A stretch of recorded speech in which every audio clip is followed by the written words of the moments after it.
بسم اللہ الرحمن الرحیم۔ آج میں انشاءاللہ آپ کے سامنے سورہ بقرہ کا رکوع نمبر 13 اس کی تفسیر بیان کروں گا۔ اس کا لفظی ترجمہ اور مختصر گرامر اس کی ہو چکی ہے۔ آج انشاءاللہ ہم اس کی تفسیر پڑھیں گے۔ یا ایھا الذین آمنوا، اے لوگو جو ایمان لائے ہو، لا تقولوا راعنا، راعنا مت کہو۔ میں نے آپ کو بتایا تھا راعنا کا مطلب کیا ہے، ہماری رعایت کریں۔ ہوتا یہ تھا کہ صحابہ کرام جب رسول اللہ صلی اللہ علیہ وسلم کے پاس آتے تو آپ کو متوجہ کرنے کے لیے فرماتے راعنا، یا رسول اللہ ہماری رعایت کریں۔ یہ عرب میں ایک محاورہ تھا، جیسے انگلش میں کہتے ہیں ایکسکیوز می، کہ کسی کو اپنی طرف متوجہ کرنے کے لیے۔ تو عرب میں کہا ہے کہ بھائی تھوڑی سی آپ ہماری رعایت کریں، آپ ہماری طرف تھوڑی سی توجہ کریں۔ تو یہودی کیا کرتے تھے، جو منافق تھے، جو نبی صلی اللہ علیہ وسلم کی محفل میں آتے، تو دو تفسیریں اس میں بیان کی جاتی ہیں۔ ایک تو یہ کہ راعی عبرانی زبان میں، کیونکہ یہودی عبرانی زبان بھی جانتے تھے جس میں تورات نازل ہوئی ہے، عربی کے ساتھ ساتھ اپنی جو انہوں نے مذہبی زبان تھی اس کی بھی حفاظت کی ہوئی تھی، اور اب تک کی ہوئی ہے۔ اسرائیل میں اب بھی عبرانی زبان سکھائی جاتی ہے۔ وہ الگ بات ہے کہ صرف ان کے مذہبی لوگ ہی وہ زبان جانتے ہیں، تاکہ تورات کی جو اصل زبان ہے وہ محفوظ رہے۔ تو عبرانی زبان میں اس کا کوئی برا مطلب تھا۔ تو یہودی کیا کرتے تھے، جو منافق تھے، نبی صلی اللہ علیہ وسلم کی محفل میں آ کے راعنا کہتے تھے، اور اس سے غلط میننگ مراد لیتے تھے اور برے معنی مراد لیتے تھے، اور بعد میں آ کے ہنستے تھے کہ دیکھو ہم جو ہے آپ کو ہم نے معاذ اللہ برا والا بھی کہہ دیا، اور اپنی ہم نے دل کی بھڑاس بھی نکال دی، اور ان کو پتہ ہی نہیں چل رہا۔ اور ایک معنی یہ بیان کیا گیا ہے کہ راعی چرواہے کو بھی کہتے ہیں، راعی جو بکریوں کی رعایت کرنے والا ہوتا ہے نا، جو بکریاں چرانے والا ہوتا ہے، راعی اسے کہا جاتا ہے، راعی۔ تو راعی سے مراد یہ اس میں کہ ہمارا چرواہا معاذ اللہ، یعنی ہماری بکریاں چرانے والا۔ تو یہ بھی ایک غلط اس میں لے کر جاتے تھے یہ۔ تو قرآن مجید نے ایسے لفظ کو بولنے پر پابندی لگائی صحابہ کرام پر جس لفظ کو کہ غلط معنی لیے جا سکتے ہیں۔ تو اس لیے اللہ تعالیٰ نے ارشاد فرمایا کہ اے ایمان والو، جب تم رسول اللہ صلی اللہ علیہ وسلم کی محفل میں آؤ تو آپ کو راعنا کے لفظ سے خطاب نہ کیا کرو، کیونکہ اس کے دو غلط معنی بھی لوگ لے سکتے ہیں، بلکہ آپ کو کیا کہا کرو، انظرنا، اے نبی آپ ہماری طرف دیکھیے، آپ ہماری طرف توجہ کیجیے۔ تو اللہ تعالیٰ نے پابندی لگا دی اور فرمایا انظرنا کہا کرو، واسمعوا، اور اللہ نے فرمایا اسمعوا، ہماری بات کو سنو، یعنی اس کی رعایت کیا کرو، وللکافرین عذاب علیم، اور ایسے کافروں کے لیے دردناک عذاب ہے جو اس طرح نبی صلی اللہ علیہ وسلم کی محفل میں آتے ہیں اور ایسے گول مول الفاظ آپ کی توہین کی نیت سے کہتے ہیں۔ تو اس آیت سے ہمیں پتہ چلا کہ نبی صلی اللہ علیہ وسلم کی اللہ نے ایسی توہین بھی بیان نہیں کی ہے، ایسے الفاظ کا استعمال بھی ایسی توہین بھی برداشت نہیں کی ہے، اور ایسے الفاظ کا اللہ تعالیٰ نے استعمال بھی برداشت نہیں کیا جو ذو معنی ہو، جس کا دوسرا غلط مطلب بھی نکلتا ہو۔ تو اس سے آپ صلی اللہ علیہ وسلم کی عظمت ثابت ہوتی ہے۔ اب چونکہ اللہ تعالیٰ نے مسلمانوں کو پابندی لگا دی کہ راعنا مت کہو، بلکہ کیا کہنا ہے تم نے، انظرنا، تو اس سے یہود و نصارہ بڑے پریشان ہوئے کہ جو ہم توہین جس طرح سے کیا کرتے تھے وہ اس کا دروازہ بند ہو گیا۔ تو اللہ نے اس کا بھی تذکرہ کیا، فرمایا ما یود الذین کفروا من اہل الکتاب، دیکھو یہ جو اہل کتاب ہے نا، ان میں جو کافر لوگ ہیں جو ایمان نہیں لے کر آتے، اور اسی طرح مشرکین بھی، وہ یہ چاہتے ہی نہیں ہے کہ تمہارے رب کی طرف سے تم پر کوئی خیر نازل ہو، کیونکہ یہ بھی اسلام کا ایک ایسا حکم نازل ہوا جس میں مسلمانوں کے لیے خیر تھی۔ تو اس پہ یہ بڑے پریشان ہوئے نا کہ اللہ ایسے احکام کیوں نازل کر رہا ہے۔ تو اللہ فرماتے ہیں یہ کبھی بھی نہیں چاہتے کہ تم پر کوئی خیر نازل ہو، واللہ یختص برحمتہ من یشاء، جبکہ اللہ کا خیر کا اصول یہ ہے کہ اللہ کسی سے پوچھ کے کسی پہ خیر نازل نہیں کرتا، بلکہ جس کو چاہتا ہے اللہ اپنی رحمت کے ساتھ خاص کر دیتا ہے۔ تو جلنے والوں کو سوائے حسد اور جلن کے علاوہ کچھ بھی حاصل نہیں ہوتا۔ واللہ ذو الفضل العظیم، اور اللہ بڑے فضل والا ہے۔ آگے یہود و نصارہ کا ایک اور اعتراض بھی تھا، اس کا جواب دیا جا رہا ہے۔ یہود و نصارہ یہ بھی کہا کرتے تھے کہ یہ کیا بات ہے، قرآن میں ایک حکم نازل ہوتا ہے پھر وہ منسوخ ہو جاتا ہے۔ اسی طرح مشرکین اور جتنے بھی اسلام مخالف لوگ تھے اس وقت، یہ نبی صلی اللہ علیہ وسلم پہ اعتراض کیا کرتے تھے کہ یہ کیا بات ہے۔ اب شروع میں آیتیں نازل ہوئیں، یا ایھا الذین آمنوا لا تقربوا الی الصلاۃ وانتم سکارا، اے ایمان والو نشے کی حالت میں نماز نہ پڑھو۔ ویسے شراب پینے کی اجازت تھی کیونکہ عرب اس کے عادی تھے۔ بعد میں اللہ نے اس حکم کو منسوخ کیا اور حکم نازل کیا انما الخمر والمیسر والانصاب والازلام رجس، کہ شراب اور یہ جوا پانسا سب ناپاک ہیں، اس سے چھوڑ دو، یعنی نماز کے علاوہ بھی اب تمہیں پینے کی اجازت نہیں ہے۔ اس طرح اور بہت سارے احکام تھے۔ اسلام کے احکام تو تدریجاً آئے ہیں نا، پہلے ایک حکم آیا، پھر بعض احکام چینج بھی ہوئے۔ قرآن میں یہ بھی حکم اللہ نے دیا تھا کہ نبی کی محفل میں جانے سے پہلے صدقہ کیا کرو، پھر اللہ نے اس حکم کو کیا کر دیا، ختم کر دیا، چینج کر دیا کہ ٹھیک ہے صدقہ کرنے کی ضرورت نہیں ہے۔ تو ان قسم کے حکام پر یہ اعتراض کرتے تھے کہ یہ کیسا خدا ہے معاذ اللہ جس کو خود ہی نہیں پتہ ہوتا کہ کون سا حکم نازل کرنا ہے، معاذ اللہ۔ یعنی خدا تو ایک آرڈر دے اور قیامت تک کے لیے ہو، وہ چینجنگ اس کی علامت ہے کہ یہ معاذ اللہ خدا کا حکم نہیں ہے۔ کیونکہ انسان جب کوئی حکم چینج کرتا ہے، جیسے اسمبلی میں قانون پاس ہوا، تو جب قانون پاس ہوتا ہے تو اندازہ ہوتا ہے کچھ دنوں کے بعد بھائی اس قانون کا لوگوں کو کیا ہو رہا ہے، نقصان، تو اسمبلی اس قانون کو چینج کر دیتی ہے اور اپنی غلطی کا اعتراف بھی کرتی ہے کہ بھائی ہمیں پریکٹیکلی اندازہ ہوا کہ یہ بات درست نہیں ہے۔ تو چینج کرنا اس کی علامت ہے کہ پہلے والا حکم کیا تھا، وہ غلط تھا یا دوسرا غلط ہے۔ تو اس سے یہ پتہ چلتا ہے کہ یہ اللہ کا کلام نہیں ہے، اس میں تو چینجنگ ہو رہی ہے۔ تو اس کا قرآن نے جواب دیا، ما ننسخ من آیت، ہم جب بھی کوئی آیت منسوخ کرتے ہیں، او ننسیہا، یا اس کو نبی سے بھلا دیتے ہیں۔ دیکھیں قرآن کی بہت سی آیتیں منسوخ ہوئی ہیں، اس کے منسوخ کا ایک طریقہ یہ بھی تھا کہ اللہ آپ صلی اللہ علیہ وسلم کے ذہن سے بالکل اس آیت کو نکال دیتے تھے، گویا کہ نازل ہوئی نہیں ہے۔ جیسے کہ سبح اسم ربک الاعلی میں بھی ہے، اللہ تعالیٰ نے فرمایا کہ سبح اسم ربک الاعلی الذی خلق فسوی والذی قدر فہدی والذی اخرج المرعى فجعلہ غثاء احوی سنقرئک فلا تنسى الا ما شاء اللہ۔ ہم آپ کو یہ قرآن پڑھائیں گے، آپ بھولیں گے نہیں، کیونکہ نبی کو ہر وقت یہ ڈر لگا رہتا تھا یہ آیت میرے ذہن سے نکل نہ جائے کہیں۔ جب جبریل علیہ السلام آیت پڑھتے تھے نا تو آپ بار بار بہت ٹینشن لیتے تھے اس کی، اور آیت کو دہراتے تھے، کہیں ایک حرف بھی دائیں بائیں، کیونکہ اللہ کا کلام ہے، آگے پہنچانا ہے لوگوں کو، تو آپ کو اس کی بڑی فکر ہوتی تھی۔ تو سورہ قیامہ میں بھی اللہ نے فرمایا کہ لا تعجل بہ، کہ آپ جلدی نہ کریں، ان علینا جمعہ و قرآنہ، آپ کو بس جو آیت بتائی جا رہی ہے آپ ایک دفعہ زبان سے پڑھ لیں اس کو، کیونکہ اس قرآن کو جمع کرنا اور اس کی حفاظت کرنا یہ ہماری ذمہ داری ہے، آپ اتنی ٹینشن نہ لیں، اللہ آپ کو یہ آیتیں بھولنے نہیں دے گا۔ تو سورہ قیامہ میں بھی یہ بیان کیا اور سبح اسم ربک الاعلی میں بھی کہ اللہ نے فرمایا فلا تنسا، آپ نہیں بھولیں گے، الا ما شاء اللہ، ہاں جو آیت اللہ بھلانا چاہے گا وہ آپ بھول جائیں گے، کیونکہ وہ آیت منسوخ ہونے کا ایک طریقہ یہ بھی ہے کہ اللہ آپ کے ذہن سے ایسا نکالے گا اس کو کہ گویا نازل ہوئی نہیں تھی۔ تو اس طرح بھی قرآن میں منسوخ ہوا ہے، اور اس طرح بھی کہ اللہ نے اس کے مقابلے میں دوسری آیت نازل کر دی۔ جیسے منسوخ کی ایک اور مثال ملتی ہے، سورہ نساء میں آتا ہے وَإِذَا حَضَرَ الْقِسْمَةَ أُولُو الْقُرْبَى وَالْيَتَامَى وَالْمَسَاكِينَ۔ پہلے وراثت کے حکام نازل نہیں ہوئے تھے، زمانہ جاہلیت میں جو وراثت کا طریقہ چلا آ رہا تھا نا، اسی کو قرآن نے شروع میں برقرار رکھا، اور بس یہ حکم دیا گیا کہ جب تقسیم کا عمل ہو وراثت میں تو غریبوں کا بھی خیال رکھو اس میں، لیکن اور پھر جو وصیت کرنا چاہتا تھا کسی کے لیے اس کے وصیت کی اجازت تھی، لیکن پھر قرآن نے یہ آیتیں نازل کیں یوصیکم اللہ فی اولادکم، اور پرانے حکم کو منسوخ کیا اور اللہ نے ہر ایک کے حصے متعین کر دیے۔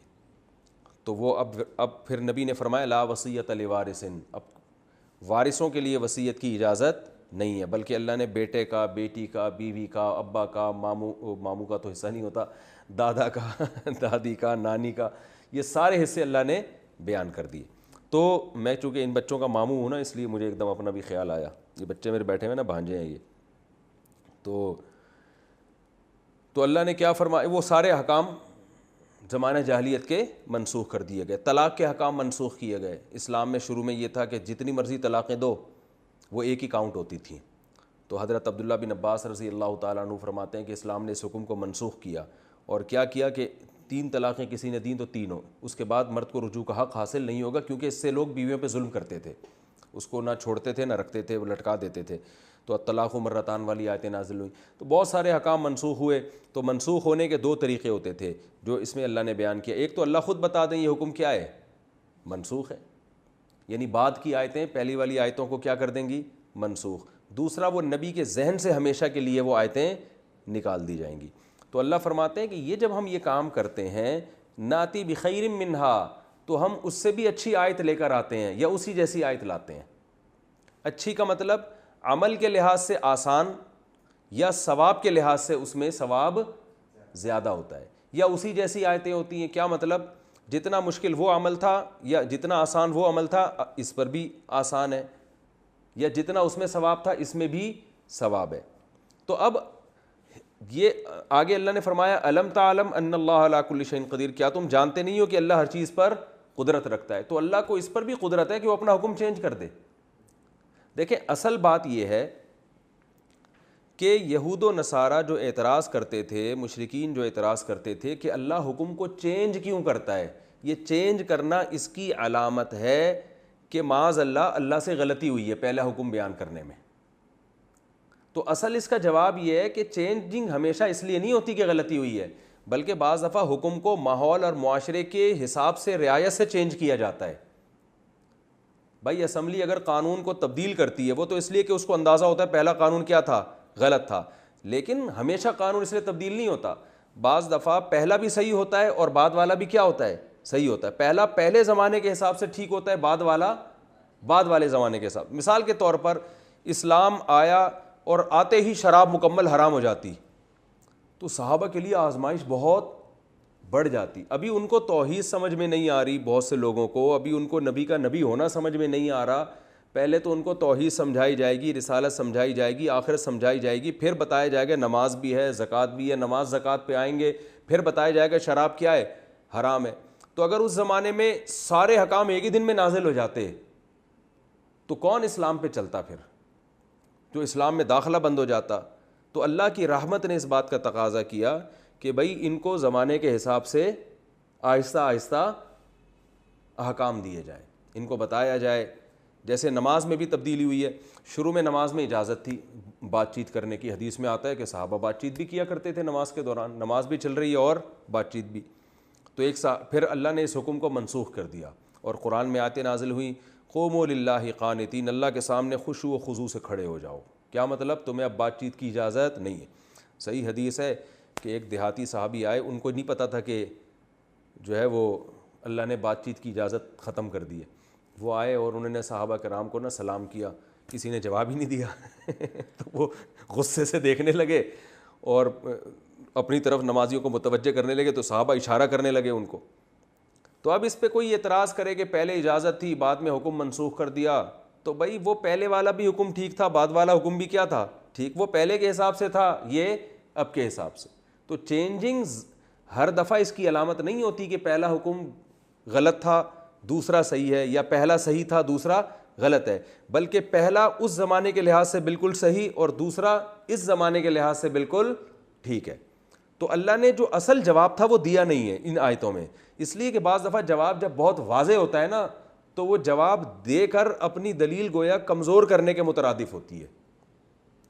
بعض باتیں اتنی واضح ہوتی ہیں نا کہ اگر آپ ان کو دلائل سے ثابت کرنے لگ جاؤ تو یہ اس کی علامت ہوتی ہے گویا آپ نے یہ مان لیا کہ سامنے والا جو بات کر رہا ہے وہ بھی کیا ہے، مضبوط ہے، اور دلیل سے اس کا جواب دینے کی ہمیں ضرورت ہے. تو اس لیے اللہ نے جواب یہ دیا کہ الم تعلم ان اللہ علی کل شیء قدیر، کیا تمہیں پتہ نہیں اللہ کو ہر چیز پر قدرت ہے؟ بھائی اللہ کو یہ اختیار ہے کہ وہ پہلے کچھ اور حکم دے بعد میں اس کو کیا کر دے، چینج کر دے. تو اللہ سے کون پوچھے گا کہ پہلے یہ کیوں اور یہ تو تمہارا سوال ہی کیا ہے، احمقانہ ہے. اور وہ ہے اللہ، تو ظاہر ہے اس کا کوئی بھی آرڈر حکمت اور مصلحت سے خالی نہیں ہے. ہاں علماء کا اس پر اتفاق ہے کہ جو اسلامی احکام ایک دفعہ نازل ہوئے اور اس کے اگینسٹ کوئی دوسرا حکم نازل نہیں ہوا تو اور نبی صلی اللہ علیہ وسلم کی وفات ہو گئی تو اب قیامت تک اس میں چینجنگ نہیں ہو سکتی، کیونکہ منسوخ کرنے کا اختیار صرف اللہ کو ہے، اور اللہ وحی کے ذریعے منسوخ کرتا ہے قرآن میں یا حدیث کے ذریعے. اور اب نبی کے دنیا سے جانے کے بعد قرآن کے نزول کا راستہ بھی بند اور نبی صلی اللہ علیہ وسلم کی حدیث کا راستہ بھی کیا ہو گیا، بند. تو اب جب نبی دنیا سے چلے گئے تو جو حکم منسوخ ہونا تھا ہو گیا، اب قیامت تک کوئی حکم منسوخ نہیں ہوگا. اب کوئی پروفیسر اٹھ کے کہتے ہیں ایکچولی زمانے کے لحاظ سے یہ جو ہے اس کی اجازت دے دینی چاہیے، اور نمازیں 5 بہت مشکل ہو رہی ہیں تو 4 کر دینی چاہیے، پہلے لوگ فارغ ہوا کرتے تھے اب کیا ہیں، مصروف ہیں. تو یہ غلط ہوگا، کیونکہ اللہ تعالیٰ نے جب نبی صلی اللہ علیہ وسلم کو دنیا سے اٹھا لیا تو یہ اٹھانا اس کی علامت ہے کہ اسلام اب کمپلیٹ ہو چکا ہے اور اللہ کو پتہ ہے کہ قیامت تک آنے والے انسانوں کے لیے جو اب میں نے آرڈر جو آخر میں رکھے ہیں وہ اب قیامت تک انسانوں کے لیے کیا ہیں؟ سوٹیبل ہیں. اور وہ قیامت جو چینجنگ کرنی تھی اللہ نے کر دی ہے. اب یہ نہیں ہو سکتا کہ جی شراب کو ہم کسی کو فتویٰ دے دیں آپ کے لیے جائز ہے, تھوڑا پہلے مکمل دین پہ آ جائیں تو پھر آپ پہ بھی پابندی لگ جائے گی. نہیں بھائی, جو غیر مسلم آج اسلام قبول کر رہا ہے اسی دن سے شراب اس کے لیے کیا ہے؟ حرام ہے. شروع میں روزے فرض نہیں تھے, رمضان کے روزے, اب بعد میں فرض ہوئے ہیں. تو اب یہ نہیں کہہ سکتے کہ کوئی غیر مسلم نے اسلام قبول کیا ہے تو ہم یہ کہیں کہ چونکہ اسلام میں بھی شروع میں روزے فرض نہیں تھے تو آپ بھی نئے نئے مسلمان ہوئے تو ابھی فی الحال آپ پہ بھی فرض نہیں ہے, جب پکے ہو جاؤ گے تو فرض ہو جائیں گے. نا نا نا نا نا, اب چینجنگ, کیونکہ چینجنگ کی اجازت کس کو ہے؟ اللہ کو. تو جتنی چینجنگ اللہ نے کرنی تھی وہ کیا ہے؟ ہو چکی ہے. کیونکہ بعض لوگ براڈ مائنڈیڈ ہوتے ہیں نا, تو وہ پھر اس طرح کی آیتوں سے قیاس کر کے خود ہی حکم میں چینجنگ کرتے رہتے ہیں. تو اللہ نے بتایا کہ کیا تمہیں پتہ نہیں ہے اللہ ہر چیز پر قدرت رکھتا ہے؟ تو منسوخ کرنے کی قدرت بھی صرف اور صرف اللہ کے پاس ہے, کسی مفتی کے پاس نہیں ہے.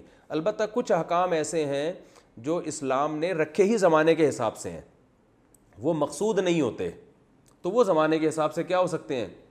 چینج ہو سکتے ہیں, کیونکہ وہ اسلام نے ان میں پہلے سے ہی لچک رکھی ہے. وہ یعنی وہ احکام بذات خود مقصود نہیں ہے, بلکہ مقصود کا کیا ہے؟ ذریعہ ہے. تو وہ ذریعہ مقصود ہے. تو ذریعہ جو ہے نا کسی بھی چیز کا وہ ہر دور کے لحاظ سے چینج ہوتا رہتا ہے. جیسے اس زمانے میں لوگ تبلیغ پہ پیدل جاتے تھے, گدھے پہ جاتے تھے. ہم کیا چونکہ نبی گدھے پر گئے ہیں تو اب, اور نبی صلی اللہ علیہ وسلم کا جب وصال ہوا تو اس وقت بھی آپ اونٹ کی سواری کرتے تھے, تو لہٰذا اونٹ پہ جانا ہی اب تبلیغ ہے, اب یہ حکم چینج نہیں ہو سکتا. تو ہم کہیں گے بھائی وہ اس زمانے کے لحاظ سے تھا, اب کیا جہازوں کا دور ہے. تو چونکہ اصل مقصد تبلیغ ہے, سواری اصل مقصد نہیں ہے, وہ اس کا ذریعہ ہے. تو زمانے کے لحاظ سے ذرائع کیا ہوتے چلے جائیں گے؟ چینج ہوتے چلے جائیں گے. تو اللہ نے ارشاد فرمایا ما ننسخ من آیت, کہ ہم جو بھی آیت منسوخ کرتے ہیں یا اسے آپ کے ذہن سے بھلا دیتے ہیں تو ہم اس سے بہتر آیت لے کر آتے ہیں, یا ہم اسی جیسی آیت لے کر آتے ہیں. یعنی کیا مطلب؟ جیسی وہ درست تھی یہ والی بھی کیا ہے؟ درست, بلکہ بعض دفعہ اس سے بھی اچھی لے آتے ہیں. اچھی کا مطلب ثواب کے لحاظ سے ایسا حکم دے دیتے ہیں جس میں ثواب اس سے زیادہ ہوتا ہے, یا اس لحاظ سے اچھی ہوتی ہے کہ پہلے حکم مشکل تھا اب کیا کر دیتے ہیں؟ آسان کر دیتے ہیں. اور پہلے آسان تھا اب مشکل کر دیا, لیکن ثواب میں کیا کر دیا؟ اضافہ. تو اللہ کی حکمت اس کا تقاضا کرتی ہے کہ ہر آنے والا دن مسلمانوں کے لیے پہلے سے بہتر ہو. آگے اللہ فرماتے ہیں الم تعلم ان اللہ لہ ملک السماوات والارض, کیا تمہیں معلوم نہیں ہے کہ اللہ کے لیے آسمانوں اور زمین کی بادشاہی ہے. تو بادشاہ کو تو یہ اختیارات ہوتے ہیں نا کہ آج وہ آرڈر دے رہا ہے کل اس آرڈر کو کیا کرے؟ چینج کر دے. اور اس میں بندوں کی آزمائش بھی ہے, بلکہ یہ خود اللہ کے برحق معبود ہونے کی ایک علامت ہے کہ اگر آپ اس کو اختیارات اس سے چھین لو گے تو وہ معبود تھوڑی ہوگا, وہ بادشاہ تھوڑی ہوگا. وما لکم, دیکھو آپ نے دیکھا ہوگا بڑے بڑے آفیسر کسی کو کہتے ہیں نا, کوئی کام کہتے ہیں جا بھائی تو یہ لے کر آ, چائے لے آ, وہ لے کر آیا, آپ اسے کہتے ہیں یار ابھی میرا موڈ ختم ہو گیا, اس کو واپس وہاں لے جا کے رکھ دو. وہ کہتے ہیں سر آپ نے, وہ اس کو یہ اجازت ہوتی ہے کہہ کہ سر آپ نے پہلے منگوائی کی تھی. تو سر اسے کیا کہیں گے؟ بھائی تو یہاں پر جاب کر رہا ہے نا, تجھے خدمت کی تنخواہ دی جا رہی ہے, تجھے جو کہا جا رہا ہے وہ کر. بعض دفعہ یہ باس آزمانے کے لیے بھی کرتا ہے کہ یہ اپنے آپ کو ملازم سمجھتا بھی ہے کہ نہیں سمجھتا. تو اللہ کی ایک حکمت یہ بھی ہو سکتی ہے کہ یہ لوگ مجھے معبود حقیقت میں سمجھتے بھی ہیں کہ نہیں سمجھتے. تو صحابہ کرام جو حکم آتا تھا دل و جان سے اس کو تسلیم کرتے تھے کہ بھائی پہلے اللہ نے وہ حکم دیا, اب یہ دیا ہے تو اب ہم اس کو فالو کریں گے. اور جو نہ ماننے والے تھے, منافق تھے, وہ اسی میں عیب نکالتے رہتے, یار یہ کیا ہے, پہلے یہ کہا جا رہا تھا اب کیا کہا جا رہا ہے, اب یہ کہا جا رہا ہے. تو بھائی تمہیں آم کھانے سے مطلب ہے یا پیڑ گننے سے مطلب ہے؟ اللہ فرماتے ہیں وما لکم من دون اللہ من ولی ولا نصیر, اللہ کے علاوہ تمہارا کوئی دوست اور مددگار نہیں ہے, لہذا جیسے جیسے حکم دے رہا ہے ویسے ویسے عمل کرتے چلو. ام تریدون ان تسألوا رسولکم, اللہ پھر یہودیوں سے خطاب کر رہے ہیں کہ جس قسم کے بیہودہ سوال تم نے حضرت موسیٰ سے کیے, تو تمہارے درمیان جو رسول ہیں, جو حقیقت میں تمہارے رسول بھی ہیں اگرچہ تم نہیں مانتے, تو کیا, کیونکہ اس طرح کے سوالات زیادہ تر منافقین کرتے تھے جن کا زبانی دعویٰ یہ تھا کہ ہم آپ کو رسول مانتے ہیں. تو اللہ فرماتے ہیں کیا تم اپنے پیغمبر سے اسی قسم کے سوال کرو گے جیسے موسیٰ سے سوال تو کیے گئے ہیں الٹے سیدھے؟ تم نے حضرت موسیٰ کو بھی پریشان کیا تھا. وہ سوال کیا تھے؟ وہ سوال یہی تھے کہ ہم جب تک اللہ کو دیکھ نہیں لیں گے ایمان نہیں لے کر آئیں گے, اور اللہ ہم سے جب تک ہم کلام نہیں ہوگا ہم ایمان نہیں لے کر آئیں گے. تو تم بھی اس طرح کے ان نبی سے بھی اس طرح کے بیہودہ سوال پوچھ رہے ہو کہ یہ والی آیت منسوخ کیوں ہو گئی, پہلے یہ والا حکم کیوں تھا, اب یہ والا حکم کیوں نہیں ہے. اسی طرح بعض یہودی یہ بھی کہتے تھے, قرآن میں دوسری جگہ پر آتا ہے کہ اے نبی, اے محمد صلی اللہ علیہ وسلم, ہم جب تک آپ پر ایمان نہیں لے کر آئیں گے جب تک ہم اللہ کو اپنی آنکھوں سے دیکھ نہیں لیں گے. تو وہ سارے جو الٹے سیدھے انہوں نے سوالات حضرت موسیٰ سے کیے تھے, وہی سوالات آپ صلی اللہ علیہ وسلم سے بھی کیا کرتے تھے. بعض یہود نے یہ بھی کہا کہ تورات جو آسمان سے نازل ہوئی ہے وہ تو ایک ہی دفعہ میں نازل ہوئی ہے, تو قرآن آہستہ آہستہ کیوں نازل ہو رہا ہے. تو وہ کہتے تھے یہ ایک ہی دفعہ میں نازل ہوگا تو ہم ایمان لائیں گے, ورنہ ایمان نہیں لے کر آئیں گے. تو اس کا جواب قرآن نے دوسرے مقام پر دیا کہ تمام پیغمبروں پر وہی ایسے ہی آئی ہے جیسے محمد صلی اللہ علیہ وسلم پر آ رہی ہے. وہ تو حضرت موسیٰ کی خصوصیت تھی کہ ایک یکمش کتاب مل گئی, ورنہ تمام پیغمبروں پر ایسے ہی آہستہ آہستہ ہی وہی آیا کرتی تھی. تو اللہ نے یہود کو کہا کہ تم ان رسول سے ایسے ہی سوال پوچھتے ہو جیسے موسیٰ علیہ السلام سے پوچھا گیا.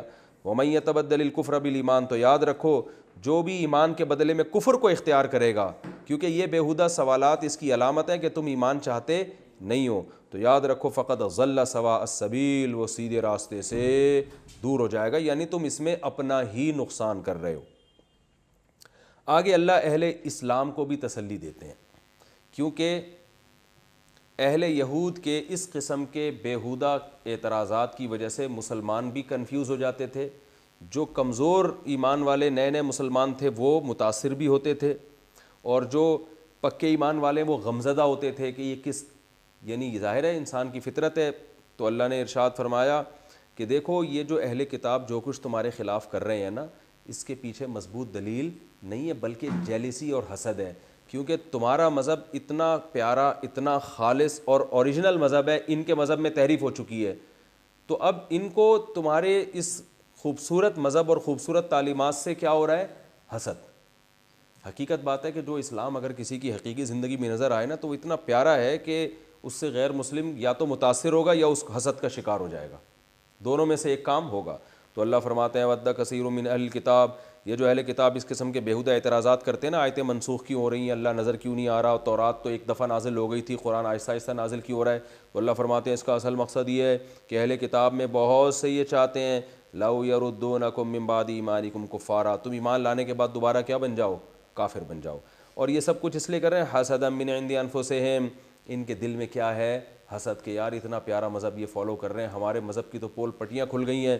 اور فرمایا من بعد ما تبین لہم الحق, حالانکہ ان کو پتہ ہے کہ حق کیا ہے, حق واضح ہو چکا ہے. اب اللہ نے فرمایا تم نے ان سے لڑنا نہیں ہے.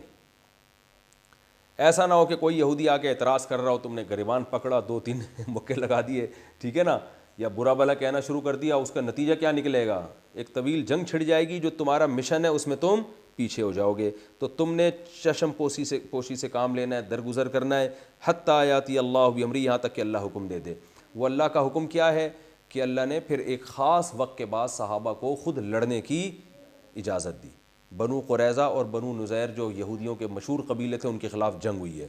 تو اللہ فرماتے ہیں جب تک اللہ کی طرف سے کوئی آرڈر نہیں آتا تم نے درگزر کرنا ہے اور لڑنا بھڑنا نہیں ہے. تو ایک ٹائم ہے, اس ٹائم کا انتظار کرو, اللہ خود تمہیں پھر لڑائی کا حکم دے گا. ان اللہ علی کل شیء قدیر, اللہ ہر چیز پر قدرت رکھتا ہے. تو اے اللہ, اب جب اللہ نے حکم دیا ابھی تم نے کچھ نہیں کرنا, تو اے اللہ پھر ہم کیا کریں. اللہ فرماتے ہیں اقیموا الصلاۃ وآتوا الزکوٰۃ, بھائی نماز قائم کرو اور زکوٰۃ دو, عبادت میں اپنے آپ کو مصروف رکھو.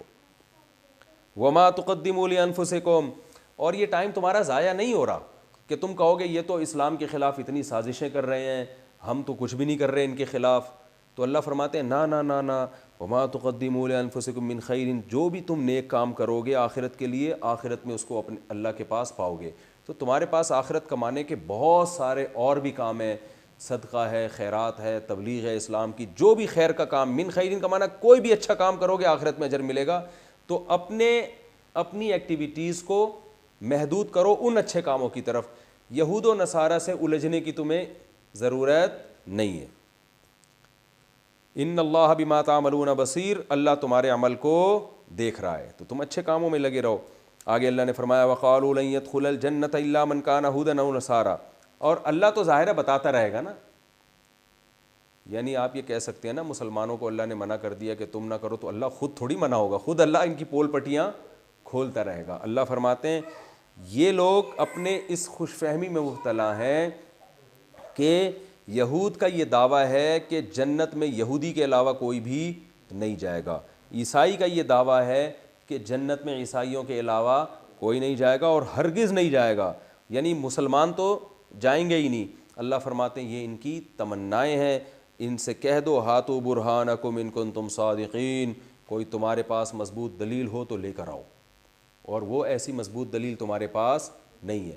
ممکن ہے یہودی تورات کی آیتیں پیش کریں کہ بھئی جو موسیٰ علیہ السلام پر ایمان لانے والے ہیں وہ جنت میں جائیں گے، تو اللہ نے اس کا جواب دیا ہے کہ موسیٰ علیہ السلام پر، موسیٰ علیہ السلام کے دور میں ایمان لانے والے جنت میں اس لیے جاتے تھے کہ انہوں نے اپنے آپ کو اللہ کے سپرد کر دیا۔ اب جب نیا نبی آ گیا ہے تو اللہ کے سپرد کرنے کے لیے اس نبی پر ایمان لانا ضروری ہے، کیونکہ ان کی علامتیں تورات میں بھی ہیں، انجیل میں بھی ہیں۔ تو اللہ نے فرمایا بھلا کیوں نہیں جائے گا بھائی تمہارے علاوہ کوئی جنت میں؟ من اسلم وجہہ، کیونکہ اللہ کا قانون یہ ہے، تمہارے پاس تو دلیل نہیں ہے، آؤ ہم تمہیں دلیل دیتے ہیں۔ اور وہ دلیل کیا ہے؟ وہ دلیل ایسی ہے جس کو تم بھی مانتے ہو اور ہم بھی، جو تورات میں بھی ہے انجیل میں بھی، وہ دلیل اور عقل بھی مانتی ہے اس کو۔ وہ دلیل کیا ہے؟ کہ جنت میں وہ جائے گا من اسلم وجہہ للہ، جو اپنے چہرے کو اللہ کے سپرد کر دے، جیسے جیسے اللہ کہہ رہا ہے ویسے ویسے کرے، وہو محسن، اور عمل کو بھی عمدہ طریقے سے کرے، صرف نظریاتی اصلاح نہ ہو، نظریے کے طور پر اپنے آپ کو عقیدے کے طور پہ اللہ کے سپرد نہ کرے، بلکہ عمل بھی کر کے دکھائے۔ فَلَهُ أَجْرُهُ عِنْدَ رَبِّهِ، تو اس کے لیے اللہ کے پاس اجر ہے، وَلَا خَوْفٌ عَلَيْهِمْ وَلَا هُمْ يَحْزَنُونَ، اور ان پر نہ کوئی خوف ہوگا نہ غمزدہ ہوں گے، یعنی وہ لوگ جنت میں جائیں گے۔ تو اس معیار ہے، یہ ہے اصل معیار جنت اور جہنم کا۔ تو تم خود چیک کر کے دیکھ لو اس معیار پر کون اتر رہا ہے۔ تو اس معیار پر محمد صلی اللہ علیہ وسلم پر ایمان لانے والوں کے علاوہ کوئی بھی نہیں اتر رہا۔ تو یہ آیت، یہ اس کا رکوع مکمل ہوا۔ اس رکوع سے ہمیں اسباق کیا ملتے ہیں مختصراً میں بیان کر دیتا ہوں۔ پہلا سبق ہمیں یہ ملتا ہے کہ توہین رسالت اللہ کسی قیمت پہ برداشت نہیں کرتے، بلکہ ایسے لفظ استعمال کرنا جس میں توہین کا شائبہ بھی ہوتا ہو وہ بھی استعمال کرنا ٹھیک نہیں ہے۔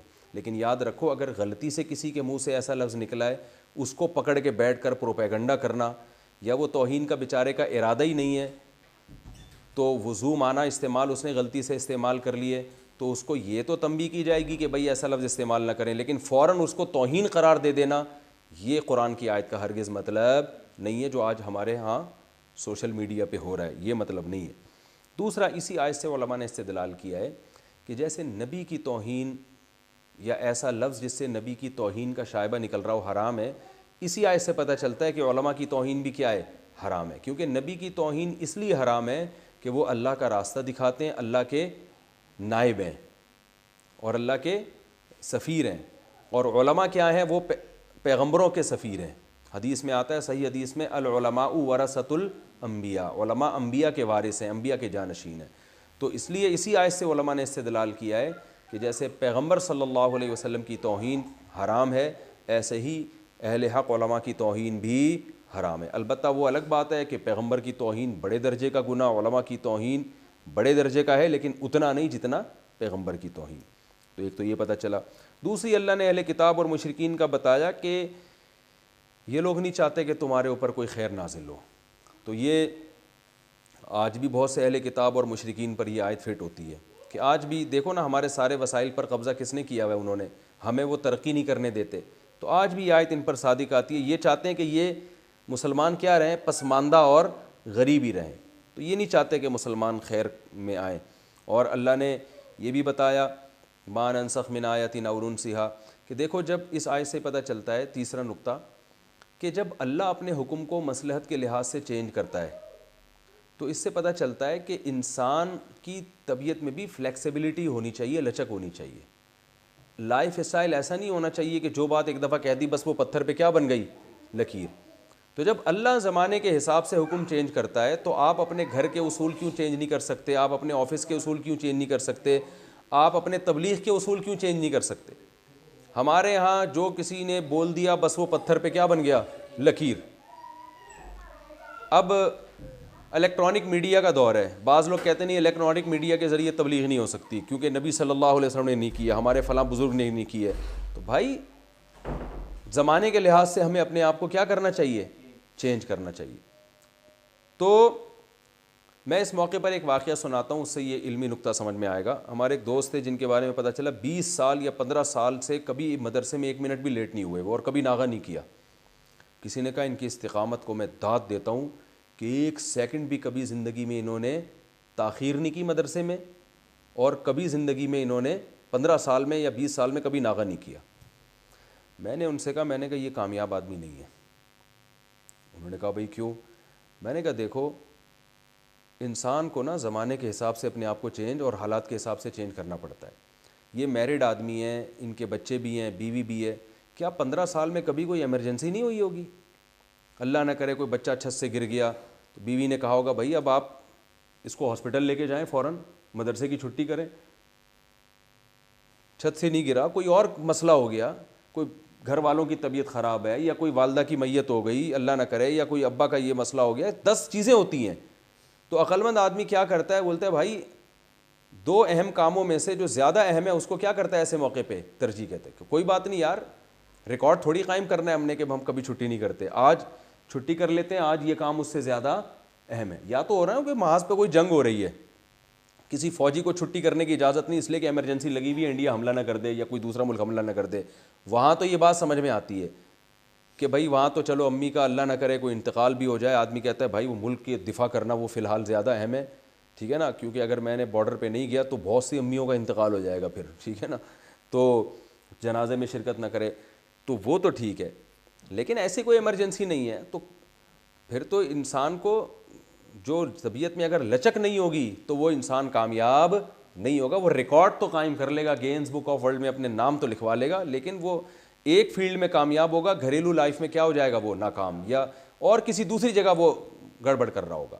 تو اس آیت سے ہمیں یہ بھی پتہ چلتا ہے کہ بھئی جب اللہ زمانے کے لحاظ سے حکم کو چینج کر دیتا ہے تو انسان میں تو اس سے زیادہ لچک ہونی چاہیے. یہ جو تکبر ہے نا کہ بس جو میں نے کہہ دیا آرڈر از آرڈر اور وہ چینج نہیں ہو سکتا، یہ غلط ہے.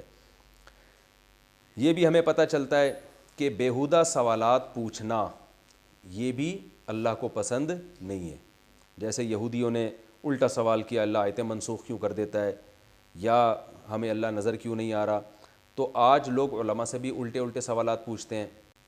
تو علماء سے بھی وہ سوالات پوچھنے چاہیے جن کا آپ کا پریکٹیکل لائف سے، عملی زندگی سے تعلق ہو. تو علماء انبیاء کے وارث ہیں، ان سے بھی الٹے سوالات پوچھنے کی اجازت نہیں ہے. لوگ پوچھ رہے ہوتے ہیں بیکار قسم کے اعتراضات، بیکار قسم کے کر رہے ہوتے ہیں. بلکہ علماء تو کیا، آپ کسی بھی شعبے میں کسی کو فالو کر رہے ہیں تو سوال پوچھنے سے پہلے آپ کو سوچنا چاہیے.